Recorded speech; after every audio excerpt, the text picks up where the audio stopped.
ସ୍ପିକାର YouTube channel ଥି ଶୁନୁନ୍ ଦିନଭରର ଖବର ପଢୁଛନ୍ ହେମନ୍ତ କୁମାର ମହାପାତ୍ର। ହୀରାକୁଦ ଡ୍ୟାମର ଫାଟ ସ୍ଥିତି ଅନୁଧ୍ୟାନ କରବାର ଲାଗି କେନ୍ଦ୍ରୀୟ ମୃତ୍ତିକା ଆଉ ସାମଗ୍ରିକ ଗବେଷଣା କେନ୍ଦ୍ର ଅନୁସନ୍ଧାନ ସାରିକରି ହୀରାକୁଦ ଡ୍ୟାମର ଯାଞ୍ଚ ରିପୋର୍ଟ ଦେଇଛନ୍ ବୋଲି ମୁଖ୍ୟମନ୍ତ୍ରୀ ମୋହନ ଚରଣ ମାଝୀ କହିଛନ୍। ଆଜ ବିଧାନସଭାନ ବିଧାୟକ ସିଦ୍ଧାନ୍ତ ମହାପାତ୍ରଙ୍କର ଗୁଟେ ପ୍ରଶ୍ନର ଉତ୍ତର ଦେଇକରି ମୁଖ୍ୟମନ୍ତ୍ରୀ କହିଛନ୍ତି ଯେ ତଦନ୍ତ ରିପୋର୍ଟ ଥି ସ୍ପିଲୱେ କଂକ୍ରିଟର ଗୁଣବତ୍ତା ସନ୍ତୋଷଜନକ ରହିଛି। ନଜରକେ ଆସିଥିବାର ଫାଟମାନଙ୍କର ମରାମତି ଲାଗି DIIP 3 ଅଧି ପାଏନ୍ ଭିତରେ ସ୍ଥଳଭାଗ ଆଉ ଆକାଶମାର୍ଗନୁ ସର୍ଭେ କରାଯିବା। ଏଥିଲାଗି କ୍ୟାବିନେଟର ସ୍ୱୀକୃତି ନିଆଯାଇଛି ବୋଲି ମୁଖ୍ୟମନ୍ତ୍ରୀ ଶ୍ରୀ ମାଝୀ କହିଛନ୍। ସରକାର ରାଜ୍ୟ 9ଟା ଆଞ୍ଚଳିକ ବିମାନ ବନ୍ଦର ମାନଙ୍କର ବିକାଶ କରବାର ଲାଗି ନିଷ୍ପତ୍ତି ନେଇଛନ୍ ବୋଲି ପରିବହନ ମନ୍ତ୍ରୀ ବିଭୂତି ଭୂଷଣ ଜେନା କହିଛନ୍। ଆଜ ବିଧାନସଭାନ ଇ ବାବଦ ଗୁଟେ ପ୍ରଶ୍ନର ଉତ୍ତର ଦେଇକରି ମନ୍ତ୍ରୀ ଶ୍ରୀ ଜେନା କହିଛନ୍ ଯେ ଉଡ଼ାନ ଯୋଜନା ଥି ଲାଇସେନ୍ସ ପାଇଥିବା କୋରାପୁଟ ଜିଲ୍ଲାର ଜୟପୁର ଠାନେ ଗୁଟେ ପୂର୍ଣ୍ଣାଙ୍ଗ 2B ବର୍ଗର ବିମାନ ବନ୍ଦର ତିଆର କରାଯାଇଛି। जयपुर विमान बंदर के 2B नु 3C वर्ग के उन्नीत करबार के 229.4 एकड़ घरोई जमी अधिग्रहण करबार लगी अनुमोदन करा जाइछे। एछन तक इतार विकास लगी 65.4 कोटी टंका दिया जाइछे। सेंता दूसरा एयरस्ट्रिप के 2B वर्ग नु उन्नति करबार लगी 65 कोटी टंका अनुमोदन करा जाइछे। HNE एयरस्ट्रिपर संप्रसारण लगी दरकार पड़ुवा बेसरकारी जमी अधिग्रहण और सरकारी जमी हस्तांतरण काम चलीछे बोली मंत्री श्री जेना कहिछन। राज्य 31टा बृहत जल प्रकल्प आउ 27टा बैरेज तैयारी कराजिबा बोली संसदीय व्यापार मंत्री डॉक्टर मुकेश महालिंग कहिछन। विधानसभा न गुटे प्रश्नर उत्तर थी मंत्री श्री महालिंग कहिछन जे राज्य 79टा क्षुद्र जल प्रकल्प और 72टा नयद भीतर बंधा लगी सरकार लक्ष्य रखिछन। ई सबुथि लगी 51,000 कोटी टंका खर्चा हेबा बोली जना पड़ीछे। जल संपद विभाग तरफु इथि लगी तैयारी करा जाइछे।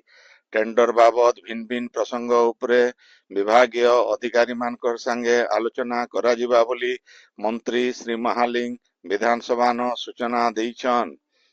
राज्य विपर्यय परिचालना लगी आउ 500टा बात्या आश्रय स्थली तैयार कराजिबा बोली राजस्व आउ विपर्यय परिचालना मंत्री सुरेश पुजारी कहिछन। आज विधानसभा न बीजेडी विधायक प्रताप देवकर प्रश्नर उत्तर थी मंत्री श्री पुजारी कहिछन जे ई आर्थिक बछरे इतार मरामती लगी राजस्व विभाग 48 कोटी 72 लाख टंका भिन्न भिन्न जिला के देइछन। मंत्री कहिछन जे 909टा बहुमुखी बात्या आउ बन्या आश्रय स्थली भितरु 600टा बात्या और 309टा बन्या आश्रय स्थली रहीछे। आयबा दिने भिन्न भिन्न जिला न नवा आश्रय स्थली बनाबार लगी विभाग रखिछे बोली मंत्री श्री पुजारी कहिछन। राज्य 2टा जिला न सुना खणी मिलिथिबा खणी मंत्री विभूति भूषण जेना कहिछन। विधानसभा न आज गुटे प्रश्नर लिखित उत्तर देकरी मंत्री श्री जेना कहिछन जे देवगढ़ जिल्लार आड़ास रमापल्ली और केन्दुझर जिल्लार गोपुर गजीपुर इलाका न इतार खोज हेइछे। देवगढ़ जिल्लार आड़ास रमापल्ली इलाका न भूवैज्ञानिक संस्था जरिए G2 स्तर थी अनुसंधान काम शेष हेइछे। सियाड़े केन्दुझर जिल्ला गोपुर गजीपुर इलाका न G3 स्तरर अनुसंधान थी संतोषजनक फलाफल मिलिछे। चूड़ाন্ত रिपोर्ट मिलबार उत्तरो वैषयिक कमिटीर सुपारिश आधार थी पदक्षेप नियाजिबा बोली मंत्री श्री जेना कहिछन। दिल्ली 4 नंबर महिला मुख्यमंत्री आउ बीजेपी तरफु 2 नंबर महिला मुख्यमंत्री भावे आज रेखा गुप्ता शपथ ग्रहण करिछन। दिल्ली रामलीला मैदान न राज्यपाल VK सक्सेना दिल्ली मुख्यमंत्री रेखा गुप्ता आउ उपमुख्यमंत्री भावे परवेश वर्मा को पद आउ गोपनीयतार शपथ पाठ करिछन। ଇ ଉଦେ ଅଲଗା 6 ଜଣ ମନ୍ତ୍ରୀ ବିଲ୍ ଶପଥ ଗ୍ରହଣ କରିଛନ୍। ଓଡ଼ିଶା ମାଧ୍ୟମିକ ଶିକ୍ଷା ପରିଷଦ ତରଫରୁ ହେଉଥିବା ମେଟ୍ରିକ ପରୀକ୍ଷା ଆଇବା କାଲିନୁ ମୂଲ ହେବା। ଇ ବছର 30ଟା ଜିଲ୍ଲାର 3029ଟା ପରୀକ୍ଷା କେନ୍ଦ୍ରନ 5,20,649 ଜଣ ଛାତ୍ରଛାତ୍ରୀ ପରୀକ୍ଷା ଦେବେ। ମେଟ୍ରିକ ପରୀକ୍ଷା ସହିତ ରାଜ୍ୟ ମୁକ୍ତ ବିଦ୍ୟାଳୟ ଆଉ ସଂସ୍କୃତ ମଧ୍ୟମା ପରୀକ୍ଷା ଆଇବା କାଲିନୁ ମୂଲ ହେଇକରି ମାର୍ଚ୍ଚ 6 ତାରିଖ ତକ ଚାଲବା। ଏଥିର ଲାଗି ପରୀକ୍ଷା କେନ୍ଦ୍ର ମାନକେ ପରୀକ୍ଷା ପରିଚାଳନା ବ୍ୟବସ୍ଥା ବାବଦେ ବୋର୍ଡ ତରଫରୁ ବଛା ଯାଇଥିବା ନୋଡାଲ ସେଣ୍ଟର और संवेदनशील परीक्षा केन्द्र मानके लाइव स्ट्रीमिंग व्यवस्था आज अनुध्यान करा जाइछे। बोर्ड कर्तृपक्ष आउ दायित्वते थिबा अलगा अधिकारी माने 600टा केन्द्र न लाइव वीडियो व्यवस्था तदारक करबे। 3,133टा परीक्षा केन्द्र न सीसीटीवी व्यवस्था करा जाइछे। 286टा संवेदनशील परीक्षा केन्द्र आउ 314टा नोडल सेंटर रो वीडियो लाइव स्ट्रीमिंग जरिए समीक्षा करा जिबा। परीक्षा के ठीक करी परिचालना करबार लगी 4 थाकिया स्क्वाड व्यवस्था सहित 172टा टीम गठन करा जाइछे बोली बोर्ड तरफु सूचना दिया जाइछे। आपण माने खबर सुनुछन स्पीकर यूट्यूब चैनल थी। देशे अणसंक्रामक रोग एनसीडी रो मुकाबिला लगी स्वास्थ्य आउ परिवार कल्याण मंत्रणालय तरफु गुटे स्वतंत्र अभियान आज ठानु मूल करा जाइछे। मार्च 31 तारीख तक चलबार के थिबा ई अभियान थी मधुमेह उच्च रक्तचाप मुख स्तन आउ जरायु कर्कट रोगर परीक्षा करा जिबा। ई अभियान सारा देशे भिन्न भिन्न स्वास्थ्य केन्द्र और आयुष्मान आरोग्य मंदिर मान के कार्यकारी हेबा बोली स्वास्थ्य मंत्रणालय तरफु कहा जाइछे। कटक जवाहरलाल नेहरू इंडोर स्टेडियम ठाने जातीय वरिष्ठ पुरुष कब्बाडी चैंपियनशिप रो 71 नंबर संस्करण आज ठानु मूल होइछे। उद्घाटनी मैच थी ओडिशा आउ विदर्भ दल भितरे खेल हेतिला। आज आउ 5टा मैच खेला जिबा। आयबा 23 तारीख तक हेबार के थिबा ई प्रतियोगिता थी सबु राज्यर प्रतियोगी और 4टा विभागीय दल भाग नैछन।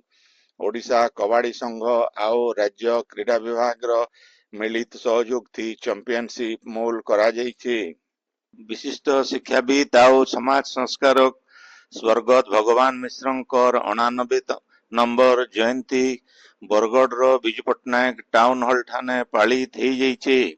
इथि बरगढ़ सांसद प्रदीप पुरोहित मुख्य अतिथि आउ शिक्षाविद आउ समाज सेवी छत्तीसगढ़ रो सराईपालीर विद्याभूषण शतपथी मुख्य वक्ता भावे जोग देइथिले। ई उदय विशिष्ट शिक्षक आउ साहित्यिक नकुल बादी को भगवान मिश्र शिक्षक गौरव सम्मान थी सम्मानित करा जाइथिला। सभाथी रेणु अग्रवाल और जगदानंद मिश्र संतोष पंडा अतिथि परिचय करिथिबार बेले समितिर अध्यक्ष अमरेंद्र नारायण दास सभार उद्देश्य बाबदे कहिथिले। संपादक प्रतुल चंद्र त्रिपाठी संपादकीय विवरणी आउ मानपत्र पाठ करिथिले। समारोह थी बरगढ़ जिल्लार 10ମ बोर्ड परीक्षा थी सबुनु एतका मार्का रखिथिबा 8 जन छात्र छात्री को मेधा पुरस्कार दिया जिबार सहित हिंदी प्रतियोगिता थी पास करिथिबार 31 जन को पुरस्कृत करा जाइथिला। झारसुगुड़ा इंजीनियरिंग स्कूल रो वार्षिक सांस्कृतिक महोत्सव रुमकुजुमा हो जाइछे। स्कूल रो अध्यक्षा विनीता दासंकर अध्यक्षता आउ सौम्य सागर त्रिपाठी आउ स्मित ज्योति नायकंकर संयोजना थी हेइतिबा ई उत्सव थी पद्मश्री हलधर नाग मुख्य अतिथि आउ आर्किटेक्ट मोहन चंद्र नायक सम्मानित अतिथि भावे जोग देइथिले। ई उदय हेतिबा भिन्न भिन्न प्रतियोगितार कृति प्रतियोगी मान को पुरस्कार दिया जाइथिला। छात्र माने बहुत सुंदर सांस्कृतिक कार्यक्रम परिवेषण करिथिले। बरगढ़ जिल्लार घेस न दुर्गांकर मूर्तिर प्राण प्रतिष्ठा आउ मंदिर प्रतिष्ठा हो जाइछे। घेस बस स्टैंड पाखे हिमाद्री नगर न घेस थी जन्म हेकरी एचएन रायपुर थी रोहुतुवा व्यवसायी बांके बिहारी अग्रवाल ई मंदिर तैयारी करिछन। 5 दिन धरिकरी हेइथिबा ई प्रतिष्ठा उत्सव थी जमीदार रणजीत सिंह बरिया ଆଉ ବାଙ୍କେ ବିହାରୀ ଅଗ୍ରୱାଲଙ୍କର ସହିତ 70 ଯୋଡ଼ି କର୍ତ୍ତା ହେଇଥିଲେ। ପଣ୍ଡିତ ଗୌରୀଶଙ୍କର ଦେବତା ବ୍ରହ୍ମା ହିସାବେ ଇଥି ରହିଥିବାର ବେଲେ ପଣ୍ଡିତ ଟଙ୍କଧର ସାବତ ଆଉ ପଣ୍ଡିତ ସିଦ୍ଧେଶ୍ୱର ସାବତ 21 ଜଣ ପୁରୋହିତଙ୍କର ସାଙ୍ଗେ এই ମନ୍ଦିର ପ୍ରତିଷ୍ଠା କରିଥିଲେ। କଳାହାଣ୍ଡି ଜିଲ୍ଲା ସିନାପାଲି ଜଗନ୍ନାଥ ମନ୍ଦିର ପ୍ରତିଷ୍ଠାର 12 নম্বর ବାର୍ଷିକ ଉତ୍ସବ ଉଦଯାପିତ ହେଇଯାଇଛି। ଏତାର ସହିତ 5 ଦିନ ଧରିକିରି ହେଉଥିବା 9 କୁଣ୍ଡୀୟ ଘୃତ ଯଜ୍ଞ, ଜ୍ଞାନ ଯଜ୍ଞ ଆଉ ଅନ୍ନ ଯଜ୍ଞ ବି ଶେଷ ହେଇଛି। ବରଗଡ଼ ଜିଲ୍ଲା ବିଜେପୁର ଖଗେଶ୍ୱର ସାହିତ୍ୟ କଳା ପରିଷଦର ବଛରକିଆ ଉତ୍ସବ ହେଇଯାଇଛି। ଧୁମାପାଲି ଗାଁନ ହେଇଥିବା ଏହି ଉତ୍ସବଟି କଳାକାର ତୁଳସୀ ପ୍ରସାଦ ଗଡ଼ତିଆଙ୍କର ଜୟନ୍ତୀ ଆଉ ସାହିତ୍ୟ ପ୍ରାଣ କବି ଖଗେଶ୍ୱର ସେଠଙ୍କର ପୁଣ୍ୟତିଥି ପାଳନ କରାଯାଇଥିଲା।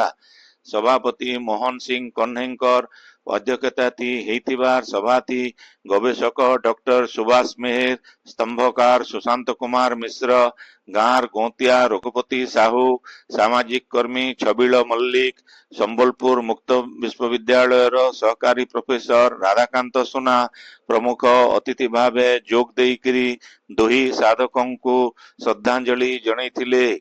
ଇଥି ପ୍ରଫେସର ଡକ୍ଟର ପ୍ରଦୀପ କୁମାର ପ୍ରଧାନ, କଳାକାର ତୁଳସୀ ପ୍ରସାଦ ଗଡ଼ତିଆଙ୍କର ଜୀବନୀ ବାବଦେ ରାଜ୍ୟ ମୁକ୍ତ ବିଶ୍ୱବିଦ୍ୟାଳୟର ପ୍ରଫେସର ପ୍ରମୋଦ କୁମାର ପାଢ଼ୀ କବି ଖଗେଶ୍ୱର ସେଠ ସାହିତ୍ୟର ଗରିମା ବାବଦେ ଆଲୋଚନା କରିଥିଲେ। ଅଧ୍ୟାପକ ସରୋଜ କୁମାର ପାଣିଗ୍ରାହୀ ଅତିଥି ପରିଚୟ, ଉପସଭାପତି ହୃଦୟମଣି ସାହୁ ଉଦ୍ଦେଶ୍ୟ ଆଉ ସମ୍ପାଦକ ରାଜେଶ୍ୱର ବେହେରା ବିବରଣୀ ପାଠ କରିଥିଲେ।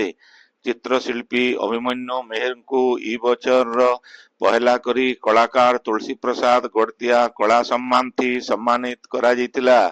ସେନ୍ତା ସାହିତ୍ୟିକ ଅମୃତଲାଲ ସାହୁଙ୍କୁ ଖଗେଶ୍ୱର ସାହିତ୍ୟ ସମ୍ମାନଥି ସମ୍ମାନିତ କରାଯାଇଥିଲା। ସହ ସମ୍ପାଦକ ମକରଧ୍ୱଜ ସାହୁ ସଭାକେ ସଂଯୋଜନା କରିଥିବାର ବେଲେ ବିଶ୍ୱାମିତ୍ର ରାୟ ଧନ୍ୟବାଦ ଦେଇଥିଲେ। 2 নম্বর ଅଧିବେଶନ ଥି ସମ୍ବଲପୁର କବିତା ପାଠ ଆସର ଥି ଅଧ୍ୟାପକ ସରୋଜ କୁମାର ପାଣିଗ୍ରାହୀ ଅତିଥି ଭାବେ ଯୋଗ ଦେଇଥିଲେ। ସୁନ୍ଦରଗଡ଼, ଢେଙ୍କାନାଳ, ମୟୂରଭଞ୍ଜ, କେନ୍ଦୁଝର, ବାଲେଶ୍ୱର, ଭଦ୍ରକ ଆଉ ଯାଜପୁର ଜିଲ୍ଲାନ ଘଡ଼ଘଡ଼ି ସହିତ 50 ନୁ 60 କିଲୋମିଟର ବେଗତି ପବନ ବହିବାର ସମ୍ଭାବନା ରହିଛି ବୋଲି ଭୁବନେଶ୍ୱର ଆଞ୍ଚଳିକ ପାଣିପାଗ ବିଜ୍ଞାନ କେନ୍ଦ୍ର ତରଫରୁ ଅନୁମାନ କରାଯାଇଛି। ଏଥିଲାଗି ଝାରସୁଗୁଡ଼ା, ଦେବଗଡ଼, ସୁବର୍ଣ୍ଣପୁର, ବୌଦ୍ଧ, ବରଗଡ଼ ସହିତ 17ଟା ଜିଲ୍ଲା ଲାଗି ୟେଲୋ ୱାର୍ଣ୍ଣିଂ ଜାରି କରାଯାଇଛି। ଆଜିର ଖବର ଇନ ଶେଷ ହେଲା। ଆପଣଙ୍କର ଇଲାକାତି ହେଉଥିବା ସଭା ସମିତି ସାଂସ୍କୃତିକ କାର୍ଯ୍ୟକ୍ରମ ବାବଦେ ଖବର ପ୍ରସାରଣ ଲାଗି ଆମର ହ୍ୱାଟ୍ସଆପ ନମ୍ବର 9437348018 କେ ଲେଖିକରି ପଠେଇ ପାରବେ। ସମ୍ବଲପୁରୀ ଭାଷା के बरकस करवार लगी हमार यूट्यूब चैनल के लाइक, शेयर और सब्सक्राइब करवार के अनुरोध। आइबा काल खबर फिर सुनी पारबे राति 9 बजे। जुहार।